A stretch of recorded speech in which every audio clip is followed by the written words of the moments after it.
را آورد. دلیل عقلی همین است در شریعت که چیز پیدا شده روز نابودی دارد، چون خداوند پیدا که نشده برای خداوند نابودی نیست، برای خداوند مرگ نیست، برای درگاه خداوند دیگرگونی نیست. هر چیز پیدا شد از کنه عدم برای او دیگرگونی است، تغییر است، تبدیل است. آدم در خودش نگاه کنه، در عمر زیست زندگانی خودش نگاه کنه، روز از روز دیگرگونی. وقتی بود که در گهواره و خست رفت نمیتانید، روزی بود که راه رو شد، روزی که غلطان و خیزان بود، روزی که با قوت پهلوان شد، روزی با پیر و ناتوان شد، با مجروح و برجا مانده شد. تمام خلق مخلوقات، گیاه و رستنی و پرنده و درنده و چرنده، خواه درخت نظر کنی، خواه کوه نظر کنی، خواه خاک و باد و آب و باران و زمین و آسمان، هر چیزی را که بنده نگه نکنه در دیگرگونی است الا ذات خداوند، مگر ذات اقدس خداوند که در ذات او دیگرگونی، تغییر، پیدایش، نابودی و نیستی چیزی تعلقت نمیگیرد. و تمام خلق مخلوقات را به حکومت ازلی و ابدیش در زیر آیه قرآنی قرار داده است حضرت خداوند جل جلاله. 28 یا 30 آیت قرآن از مرگ خبر داده است. مرگ نمی که انسان و بسم الله و الحمدلله در بالین بیماری یا غیر بیماری بسم الله گفته، الحمدلله گفته، لا اله الا الله و محمد رسول الله گفته، یا این که گفته خدای جان چا کرده باشم. بعضی ها گفتن منو بشنانه چیکار کردم، منو برداره چیکار کردم. جان دادن به کدام سیما و صورت، در کدام حاله و لحظه. تمام عالم علم و دانشمندان جهان، از دانشمندان دینداران و غیر دینداران، در حکومت مرگ و فرمان اجل حیرانند، همه حیرانند. نه به دارو، نه به پل، من نه به طلا، نه به نکره، من نه به جوانمردی، نه به خزائن، نه به لشکر، نه به قوت، نه به توان راه و حیله این را علاج نکردند. همه عاجز آمدند و در حکومت خداوندی سری تسلیم فراوردند. طبیبا گفتن که آدم سیر شد میمونه، بعضی طبیبا گفتن آدم بیمار شد میمونه، بعضی طبیبا دردها را مهلکه گفتن، بعد طبیبا زهر گفتن آدم قتل میکنه. یکی هزارها انسان، هزارها بنده، هزارها خلق خدا از انسان و غیر انسان، حیوانات سنجش گذراندن. کدامش خدا نکش، زهرشم دادن نمون. کدامش خدا مرگ نیاورد و زهرم کشتش نتانستند. حضرت محمد علیه السلام در جسد مبارکه مطیبشان، مطهرشان، در جسد مبارکشان 2 زهر را حامل بودند تا روزی وفاتشان. یکی زهری غاری که با ابوبکر صدیق هم نشین بودند، یکی زهری کمپیری از 80 یا 90 و یک روایت از 100 بالا یهودی زنه در مدینه منوره گوسفند کشت، پیغمبر خدا صلی الله علیه وسلم را مهمانی دعوت کرد. همچنانه که در دنیا عالمان را، دانشمندان را به مهمانی دعوت کردن، زهر دادن. فریاد کرد حضرت رسول اکرم صلی الله علیه وسلم با یک صحابه مهمان شدن. حضرت رسول الله وقت بریده گوشت بریانه در دست گرفتن، گوشت به ید قدرت خداوند در سکن آمد. یا رسول الله لا تاکلنی فانی مسموم بالسم. ای پیغمبر خدا، ای نماینده خدا، ای دوست قریب خدا، من زهرآلود به زهر هستم، من نخور بود. یکی حضرت رسول اکرم صلی الله علیه وسلم به علم پیغمبری و نبوت و رسالت خدا خبردارش کرده بود که این کمتر با یهودی ها مصلحت کرده است. گفته است که اگر محمد پیغمبر باشه، طعام من یکم که بدانم که زهر میخوره، دویم که اگر محمد صلی الله علیه وسلم پیغمبر باشه، ما مشورت کردیم زهر پیغمبر را نمیکشه، پیغمبران را زهر کشته نمیتوانه. پیغمبران بریده گوشت خوردند، صحابی به تبعیت رسول الله یا بریده گوشت خوردن، در همون جاشون غلطیدن، جان به حق تسلیم کردن. نیکی همون کمتر به یک روایت به طایفه یهودی ها ایمان آوردن، گفتن ما در پیغمبری تصدیق کردیم. این سنجش بود برای تر دانستن که پیغمبر هستی یا نیستی، برای که از علم قدیم قرآن، از علم سابقه پیغمبران آنها خبر داشتن که زهر پیغمبران را هلاک کرده نمیتواند گفته.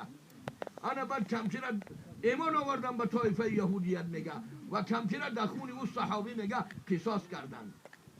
در شریعت به کدام رسم رسوم طریق اگر کسی را هلاک کنه به همون رسم رسوم در شریعت هلاک کرده می شود. یعنی این مرگ یک معجزه الهی است. این مرگ راه گرفته نمی شود، دیوال استوانه کرده نمی شود، محکم و بسته نمی شود، از این گریخته نمی شود. استعینوا بالله اینما کنتم یدرککم الموت. کجای باشه، در زمین باشه، در آسمان باشه، در زیر زمین باشه، در زیر بحر باشه، درک میکند شما را. مرگ به سر شما آینده است. در عصرهای سابقه، در زمانهای سابقه حضرت خداوند از روی لطف و کرم پادشاه سرکشی را که هزارها لشکر و هزارها فرمانبردار در زیر حکومت و فرمانش بود، حضرت عزرائیل امین روان کرد. گو برای نصیحتش که پیشش آمد.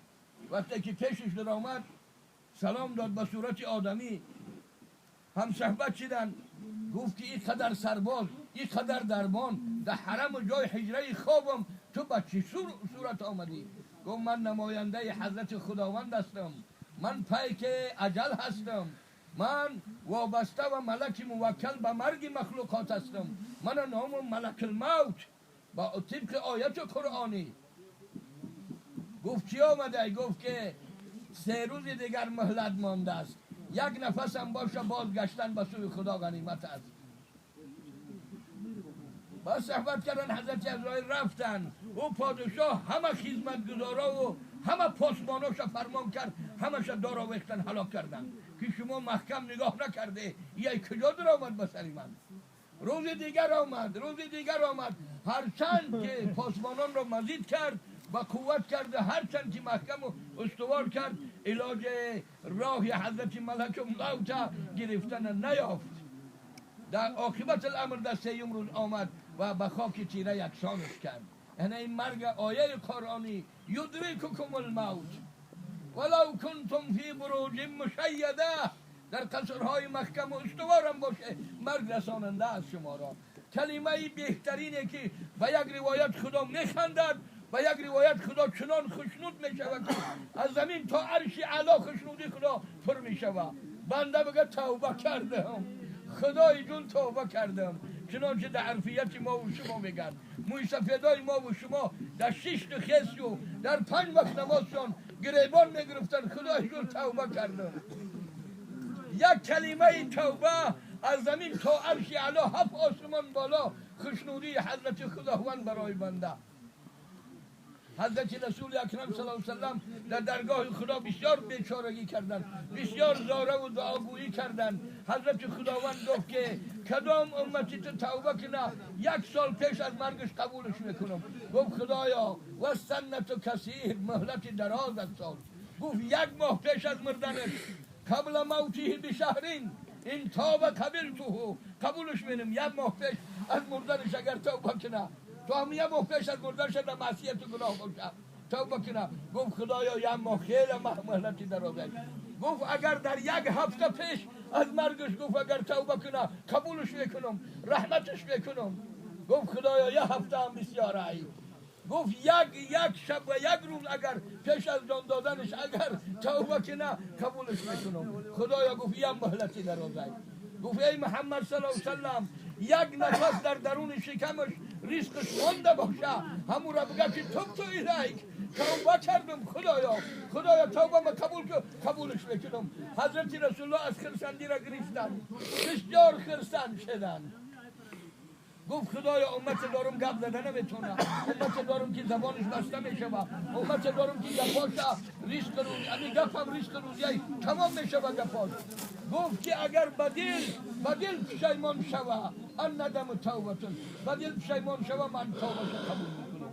بدل در کارای کردش ناراحت شوه، در دلش 1 نفس اگر مانده باشه تا جانش قبض کردن حضرت ملک الموت، من رحمت و مغفرتش میکنم.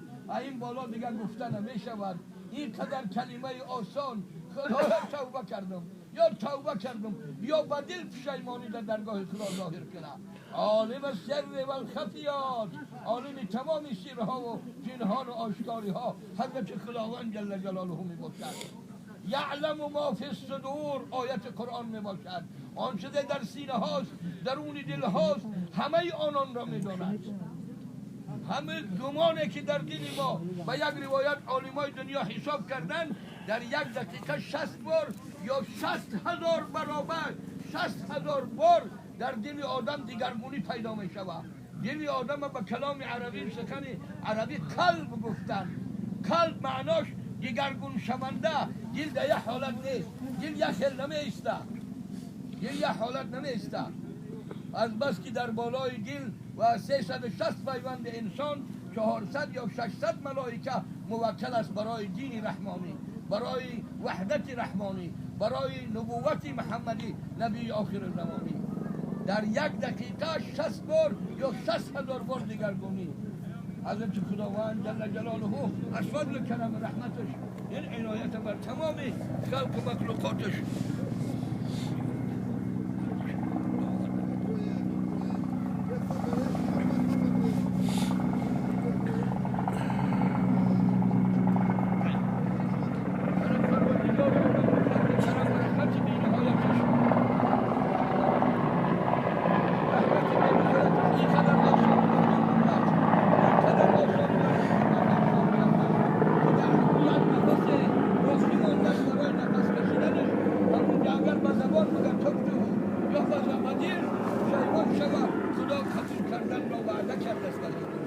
خدا همه امتی گوینده لا اله الا الله محمد رسول الله را این فضیلت را این برکات را آسان گرداند. خدایا ما و شما در مراسم این دفنی یکی از همین کلانسالترین قشلاقتان، یک همچنین که اهل طریقت و شریعت، اهل دین و دیانت در 2,000 اهالی لنگر ایزنها شاید 10 نفر از اهل طریقت نباشه.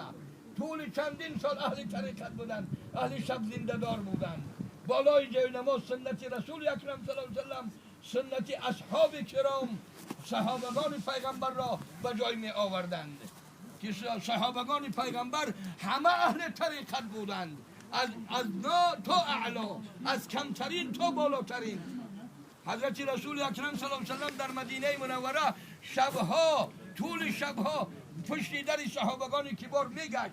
اگر آواز قرآن میشنید، سبحان الله و الحمدلله میشنید، الله اکبر لا اله الا الله و محمد رسول الله میشنید، آرام آرام میگذشت. اگر میدید که از این خانه و حولی آواز نیست، تلاوت قرآن نیست، طهارت کردن و علامت طهارت کردن یا بالای جای نماز بودن نیست، در اونجا در تک تک میکرد.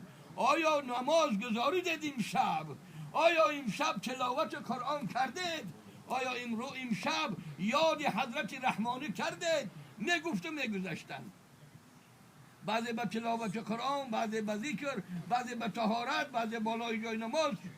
انا سنت حضرت رسول اکرم صلی الله علیه و سلم و طبق تمام سنت پیروی و صحابگان کبار بر این طریقت بودند تا شربت مرگشان چشیدن، تا نفس آخرینشان. اهل چه بودن؟ اهل سلوک، یعنی اهل طریقت، یعنی اهل همت رسول الله، شب زنده دار بودند. این عمر طولانی هم خیلی کاره، خیلی کاره. انسان در پسرها و دختراش، در فرزنداش برکات دین، برکات نماز، برکات روزه، برکات روزه فریضه، برکات تلاوت قرآنی، ذکر رحمانی، یاد رحمانی، این خیلی اندازه کلان داره. یک فرزند مسلمان از انسان به دنیا آمدن، یک فرزند مسلمان از 1000 سال روزه داره کردن و شب نماز تهجد خواندن ثوابش زیاد گفتن بعضی علمای دین. از 1000 کس. حضرت داملا محمد الله مرحوم نگفتن که در جنازه یک عالم باشد اگر از 1000 جنازه خان ثوابش زیادتر. ای 1000 جنازه خانه که عالم نیستن ثوابی بالاتر است. برای این شریعت علم است، این قرآن علم است، حلال و حرام علم است، فرض و واجب علم است، نماز و روزه علم است، غسل و طهارت علم است، حیض و نفاس علم است، شناخت خدا علم است، بهشت و دوزخ علم است، عذاب و راحت، عذاب قبر و عذاب دوزخ علم است، ناز و نعیمی بهشت و ناز و نعیمی در قبر این علم است. این به علم راه نیست. راهی که تو را به حق رساند علم است، مالی که ز تو کس نستاند علم است. ما کم پیرک مثل مادر میدونستیم، غایبونه و حاضرونه مثل مادر میدونستیم. بسیار انسان به شرافیت بودن، بسیار انسان شب زنده دار و اهل تقوا بودن. با در بالای همه کار سیر بود، پوشیده بود که کسی آگاه نیاورد. بسیار آدم در شیخ بودن شا، ذکر گفته بودن شا، ای ساعتی یک دی شب تا با نماز بامداد ادا کردن بالای جای نماز بودن شا خبر شمی آورد. لیکی این کم پیره که مرحومه این خیلی بسیار کم، بسیار کم. بسیار نتیجه ها را هم در زندگانیشان دیده بودن. ما چندین بار ماه یا 2 ماه یا 1 ماه یا زیادتر در هم صحبتشون میشنیم، زیارت خبرگیریشان می آمدیم. اهل ذکر برادر عزیز مهربان، حضرت رسول اکرم صلی الله علیه و سلم گفت کسی هست 1 نفس زیادت عمر دارد او فضیلت زیاده دارد، او برکات زیاده دارد، او ثواب زیاده دارد، او اجر زیاده دارد. در همون 1 نفس شاید 1 بار توبه کردم گفته باشد، درجه او از زمین تا عرش اعلی بالا شده است. 1 نفس 1 کلمه گفتن از زبان برآوردن. برای همین مرحوم خیلی این شرافیت اینقدر همه گویا فرزندان، نبیره هم حکم فرزند نداره. حضرت محمد صلی الله علیه و سلم طول حیاتشان امام زادگان را، امام حسن رضی الله عنهما را نبیره نگفتند، پسر گفتند. تمام اهل مدینه یهودی ها و نصرانی ها ابن محمدین میگفتند. ابن محمدین، یک تشه میدیدن پسر محمد آمد میگفتند.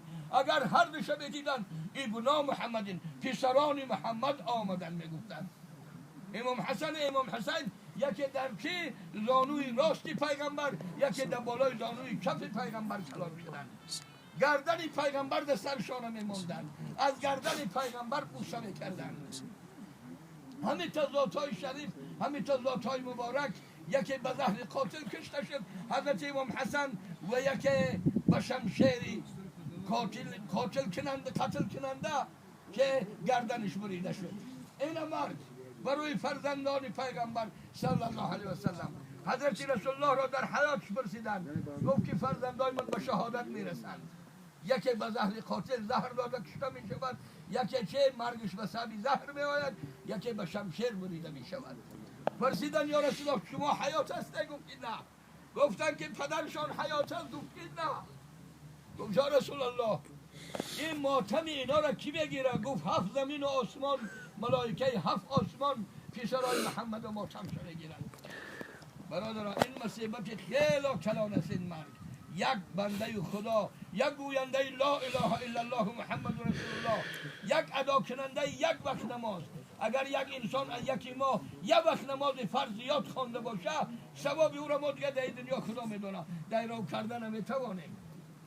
این مرکزی که به بالای همه به برابری خداوند پیغمبران، دوستان، فرزندان پیغمبران و غیر آنان را به حکومت ازلیش، به علم ازلیش، به علم حکمت ازلیش، به علم علمیت ازلیش، به عالم السر و الخفیات بودنش، به عالم الغیب و شهادات بودنش و برابر تقسیم کرده است. اگر چند آرزوی مرگ در شریعت ممکن نیست. حضرت رسول الله صحابه را گفت آرزوی مرگ نکنه، در حق حرمت خودتان، در ذات جسد و روحتان دعای مرگ نکنه. مادامی که بالای زمین برای شما خیریت و خوبی دارد که دین من، شریعت من، کتاب مقدس قرآن، آیات قرآن، حدیث حضرت محمد صلی الله علیه و سلم به خلق خدا میرسانه.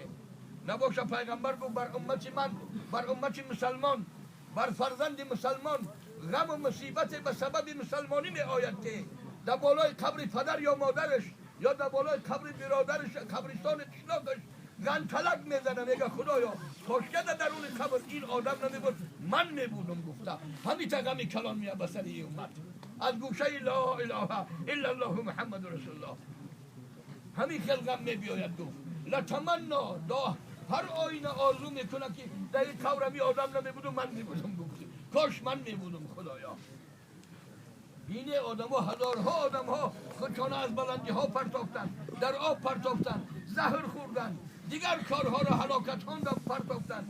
یکی مرگی نیامده بود، فرمان خدا که نرسیده بود، اجل و مهلت قضا منقضی که نشده بود و مرده نتوانستند. حضرت خداوند با آیت محکم قرآنی گفته است و ما لنفس ان تموت الا باذن الله. یگان کس، یگان نفس حقوق و قوت و قدرت ندارد که بمیرد مگر به اجازت خدا. مرگ به اجازت خدا و فرمان خدا هست و قضا و قدر الهی می آید. اگر آدمای 1000 بار مرگ خواستند یکی نموندن، آدمای 1000 بار حیات خواستند از خدا، زاری کردن، دنیا دادن، مملکت و مال دادن، طلا و سنگه، وظیفه و منصب همه را دادن، انده یک روز یا یک ماه یا یک سال یا جمال فرزند غریب ببینم یا اینو ببینم بمرم، یکی خدا مهلتشان نداد که مرگ آمدنی بود، حکومت خدا آمده بود. یعنی برای این مرگ آمده نیست، این از دادن جان چاره نیست. دادن جان چاره نداره، علاج نداره. به یگان قوت توانایی، به یگان پول و مال، به یگان دعا و درود، به یگان ذکر و تسبیح و تهلیل، به یگان طاعات و عبادات. حضرت نوح علیه السلام 950 سال پیغمبری کرد به یک روایت، 1450 یا 1750 سال عمر دید، لیکن از دادن جان چاره نیافت. حضرت داوود علیه السلام و حضرت عزرائیل هم صحبت شده بودن، چند بار مصلحت کرده بودن، گفتن ای اخی عزرائیل علیه السلام، مرگی من آمدن شد قریب که آمد، من خبردار که در عبادت زیاد کنم. و یک روایت حضرت داوود علیه السلام صومعه داشتن به آشیانه، به قوته خانه داشتن، 3 تا زینه پایه داشت، در یکیمش پای راست ماندن با بسم الله، در دیمش پای چپ ماندن، سیم شده در دیم آشیانه طبقه بلند میشد، یعنی میرسید. همینجا حضرت عزرائیل گفت السلام علیکم، سلام بر شما ای پیغمبر خدا، سلام علیک گرفت. حضرت داوود پرسید از حضرت عزرائیل علیه السلام، گیت زائرا ام قابضا، زیارت پیغمبر خدا آمدی یا اینکه قبض روح آمدی؟ گفت جیت زائرا مقابضا، هم زیارت آمدم هم قبض روح آمدم. گفت فرصتی از پایان برام یا بالا در خانه صومعه ده بدرم؟ گفت فرصت نیست، فرمان اینجاست. اگر شما گفت نخواهه من باز میگردم فرمان خدا هست، یکی فرمان حکومت خدا، یک پاتان در زینه پایه یکم، دویم پا در زینه پایه بالا دویمگی، و سیم پاش موندن نموندن. گفت که فرمان خدا که باشد، حکومت خدا که باشد، من رضا هستم. در همون زینه پایه دم پامونکاش جانش قبض کردن. گوه عزرائیل امین، قبل از قبض ما عهد پیمان دوستی داشتیم، برادری داشتیم، تو ملائکه پیغمبر ملائک هستی، من پیغمبر انسان و آدمیزاد هستم. من گفتم مرد که قریب آمد خبردار که، گفت آینه در خانه هست؟ گفت بله. آینه را در دستش داد، گفت در چهرت، در صورت، در هیکلت نظر کرد چیزی ندید. گوه ملک الموت چیزی؟ گفت پشت لب نگاه کن، موی سفید شده ها. پشتی لب که نگاه کرد یا موی ریش مبارک حضرت داوود سفید شده. خبری ما گفت همین بود، خبر خدا همین بود. تار و پودی کفن است، موی سفید است اینجا. من برای برادران این چی جوان چی پیر، هر روز 3 ساله 5 ساله کودک نوزاد تولد شده، یا که در تولد مرده، یا شیرخواره مرده، یا 50 و 70 و 100 مرده. اگر علم دنیا، علم طب، علم غیر اسلام قبول نداره اینا. باید آدم نموره، آدمیزاد نموره، 100 هم بره و 1000 هم بره باید زنده مانه. باید یک چی بنویسن که همه خیلی شد مرد، نباشه باید نمیمرد، باید شاید این گپ بنده و گپ شک و شکوک و گپ طبیبان و دیگر است. قضا و قدر آدم و حضرت خداوند که آمد، او قضا و قدر کسی دیگر کن کرده نمیتواند. ما شاهد سمع واقعی شدیم که آدمی که 130 کیلو وزن، پهلوانی که دست کسی در زمین نمانده است، 29 یا 30 ساله، ای بالای همین کتش، کتین بلندیش، ای بالای همون دهمون پل در زمین غلطی دست، در فرش غلطی دست. همین جامعه بابای حاجی برای سیاه شده است، کبود شده است. دکترها کاغذ دادن که دلش کفید است، ای دهن بنی و گوشاش خون سر کرده. حتی گفتن که اگر ای دهن بنی و گوشا و چشمش خون نمی آمد، زیر پنجهاش داخلاش میکفیدن، خون می آمدن. این هم که بالای همین تکتی بلد، در بالای گله می پد غلطید است. تا مرگ خداوند آورده است، فرصت بود شده است.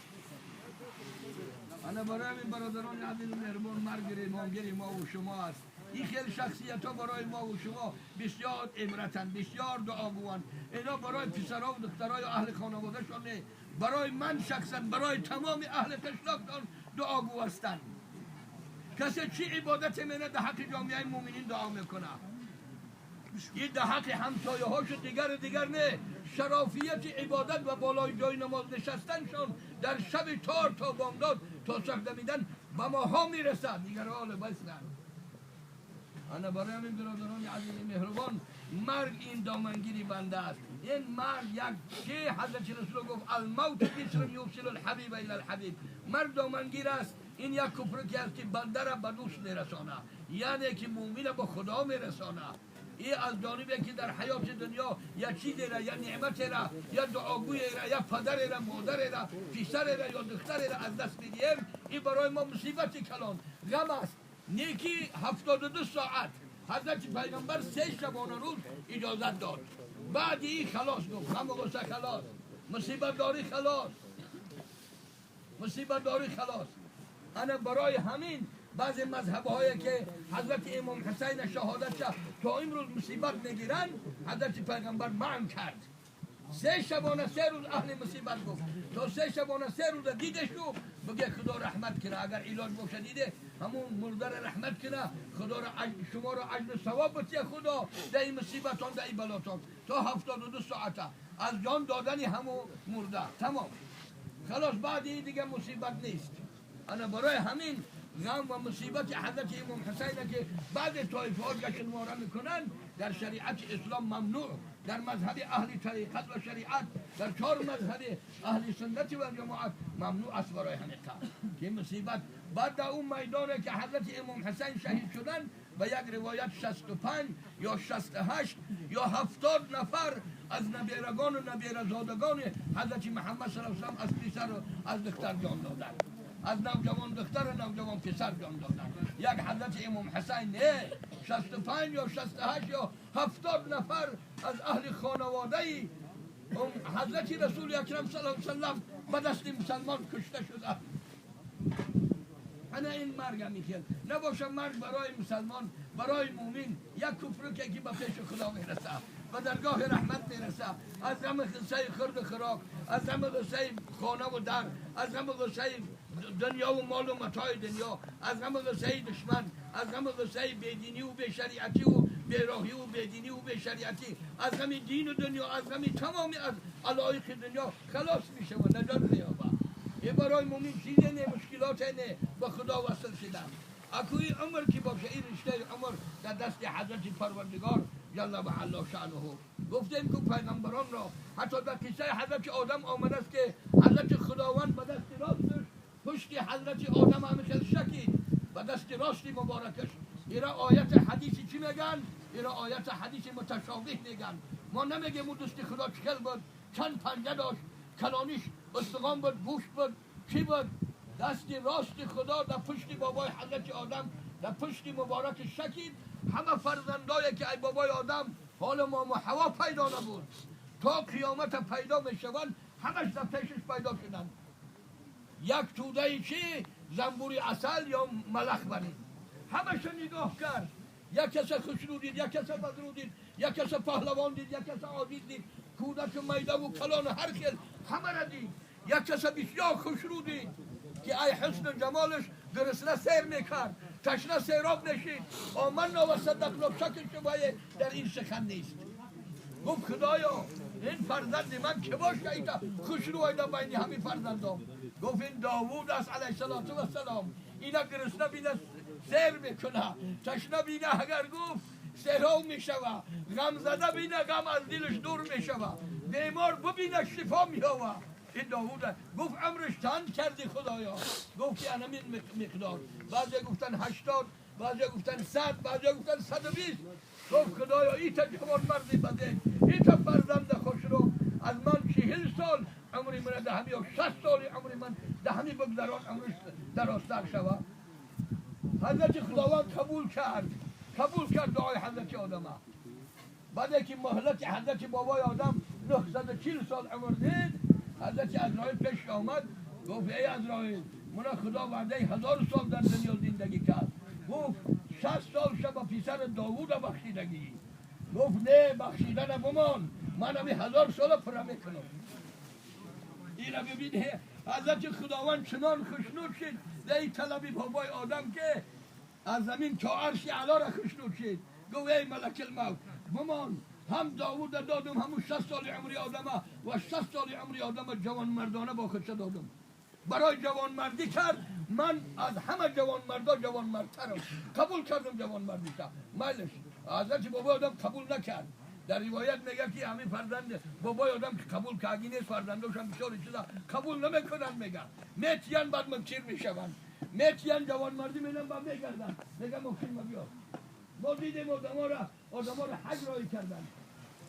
طالب علم و اهل قرآن و عالما را قطعی مادرشان یا پدرشان یا اکا و عمکشان هم سفر کردن، حج رای کردن. 3 سال گذشت 5 سال گذشت گفت که پول حج بیار، پول حج داد بگی مبیار. یه مردک تو برای خدا من راهی کردی، یه مردک تو من قطعی اکد یا بابا یا اکد امره کردی، خیلی برای خدا روانم کردی. ما هم شکر 4 بار جوان مردا روان کردن حج، جوان مردای دین خدا. خدا پناه بچکی رو میگه بگه پولای دادگی و اکد عمرو ثوابا را گرفته یا پولی و همون نفقه را ما قرضدار شدم یا بانکرات شدم یا به خونه و در شدم. خیلی به واقعا نمیشود که واقعا به سرش بیاید. انا با هم قیصد میگه که بابای آدم همی تکرم فرزنداش میکنن. خدا خدمت یعنی جوان مردای که گور کفتن. خب ای سحر در این مصیبت بودن که حضرت رسول الله گفت که در خاک قبر کندن، در هر یک ذرهش خدا یا حجی نافله یا عمره نافله برای قبر کوا میتیند. در قصه ها آمده است که بعد مردن ای همه ضرورت سختترین کسی که بالای جان میدادگی آدم اگر قرآن خوانده باشه یا کلمه لا اله الا الله محمد رسول الله گفته باشه همون را رضا کنن. بعد او آدمی کفن پاره میکردگی را، بعد او شستشو میکردگی را، بعد او گورکاوا را. ای همه ضرورت همین 4 طایفه باید رضا باشن. خدای پروردگار ما از رضا هستیم، ما از دین و شریعت تو رضا هستیم. همین خادمایی که در بالای همین کلان مادری ما، مادر کلان سلمان، خدایا طول ماهایی که بیمار دارن، دختراشون کلنا و بچه‌ها و نوه‌هاشون، این خدمتگزارایی که کلمه گفتن بالای سرشان قرآن خواندن، این آدمایی که در حقشان غایبانه دعا کردن، این آدمای شستشو و کفن کردن، این آدمای قبر کندن و خاک پوشانیدن، و این جماعتی که از مراسم این جنازه از سر قبر، از سر از ادای نماز فریضه پیشین از درون مسجد تا سر منزل قدم آوردن. خدایا با وزن دنیا ثواب در نامه اعمالشان عنایت کن. پیغمبر با وزن کوه احد گفته تو با وزن دنیا چلا بیا در راه تو خیر کرده باشن قبول کن. خدایا توفیق انصاف مسلمانی، قبولیت توبه مومنی، پروردگارا تب علینا، اللهم انا تبنا الیک فتقبل توبتنا و توبه کل احد من امت محمد علیه الصلاه و السلام. خدای توبه همه را قبول کن به حرمت مادری 90 ساله زیادتر. خدایا به حرمت طاعات عبادات و جای نماز شب و تلاوت قرآن و تسبیح و تهلیل در رو به قبله ایستادن. خدایا همه جامعه ما را به حرمت دین شریعت این جمعیت خادم خدایا رحمت و مغفرت کن و ارواح تمام پیغمبران را علیهم الصلاة و السلام در سرداری رحمت للعالمین و اهل بیتشان طیبین طاهرین و جمیع صحابگانشان رضوان الله تعالی علیهم اجمعین و تمام پدران و مادران و پیران و استادان و صاحبان حق نان و نمک و صاحبان خدمت و دین دنیای این جمعیت را و تمام اهل این قبرستان را در رحمتت خدایا آغوشته بگردان. اللهم اغفر لنا ولوالدينا ولاساتذتنا ولمشائخنا ولجميع امه محمد صلى الله عليه وسلم في الارض.